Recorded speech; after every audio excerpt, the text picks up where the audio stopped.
Hey guys, Tech Agent, we're back with more 3D printing videos. Today we have that we're going to print the Omega headphone stand. But before I get to that, I just want to say a happy new year to everybody. Hope you guys had a great 2015 and I wish you guys a happy 2016 as well. With that out of the way, let's start 3D printing.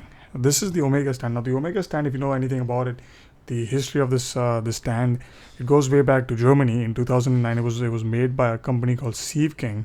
Sievking is a German company. They started making these Omega stands. They were the first people to ever make it, and and they made this Omega stand. And obviously, like China does, they started ripping them off and selling them on eBay for really cheap. And Sievking got pissed. They wrote an open letter to China and stuff, bashing them and stuff.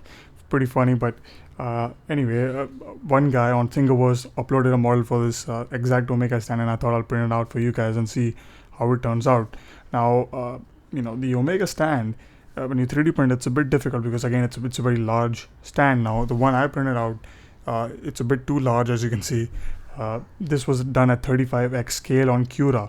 Cura is the slicing software for my 3D printer. So when you take the STL file, the model, you slice it up and you change the scale, because this guy who uploaded did not have a perfectly modeled scale in his 3D file. So I had to do many failed prints to just to get the size right.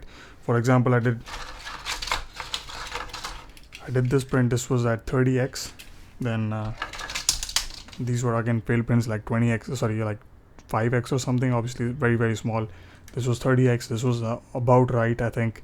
I should have done this at 30x, but I did 35x, and as you can see, it's pretty big. 30x is reasonably sized, and I think it's gonna be perfect. But next time when I print, I'm gonna print at 30x scale. Now, as far as the settings go for 3D printing this model, it's a very large object, so obviously the print time is going to be very, very long. For example, to print out all the parts in this 3D model, it took me approximately 50 plus hours just in print time. That's how long it takes just to print out these objects. Now, first thing I did was obviously it's too big, it cannot fit on my printer at 35x scale, so I had to slice up the model, split up the model into two parts. One part was the top part, and the bottom parts, which are the legs. So I sliced them up in Netfab. Netfab is a free software which you can use to repair 3D models and split them up to kind of make a job a bit easier. I think it's a great software, a great free software, I think. So if you have a 3D printer and if you're doing 3D printing, I recommend that software. But I did that on Netfab. I started printing my print. Now I'm going to give you guys my settings because it's a bit important to note these things. First of all, my layer height was at 0.2 in this model specifically because of the size and stuff. If you do a very small object, then I would recommend 0.6 layer height, because that way you get the most detail out of your print. At 0.2 layer height, you are compensating the resolution for speed, and obviously the speed was pretty fast. Still not as fast as I would want. It's still a long print, but again, it really cuts down the time. Otherwise, this print would be 100 plus hours, I think. So 0.2 layer height, no problems. I think 0.25. I did 0.25, which is at this 30x model, as you can see, and there was a lot of under extrusion in the honeycomb infill, as well as on the sides. And I also got some pillowing and stuff at 0.25 layer height. So 0.25 layer height you have to stay far away from, because it's not recommended.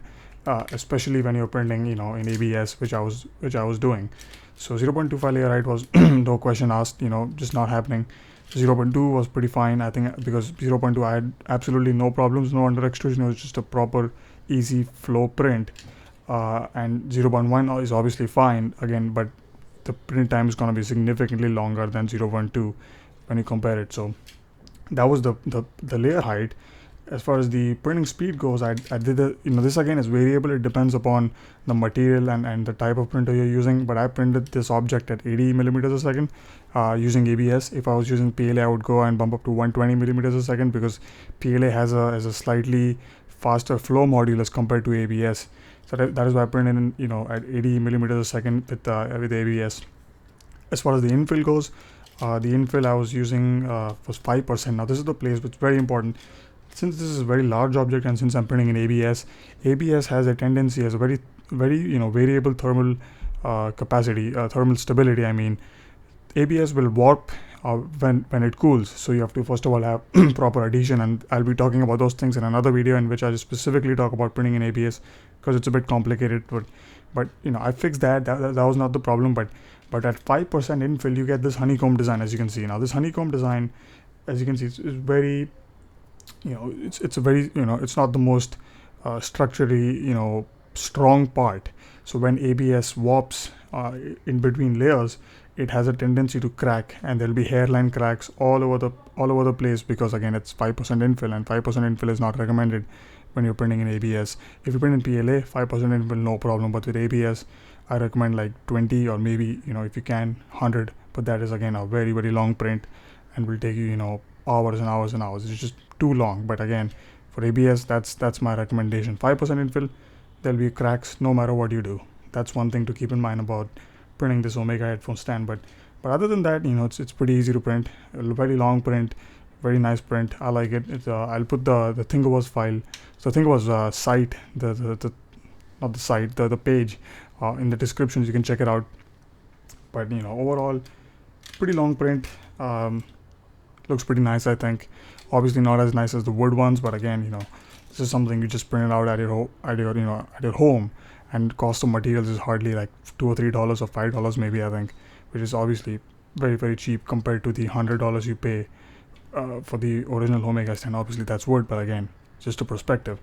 Take it easy. I hope you guys had a good one. I'll see you guys next time with more vintage headphones, I think, because the next one is a vintage headphone. But I'll see you guys with more videos. Take it easy and have a good one. All right. All I look forward to is getting high with you.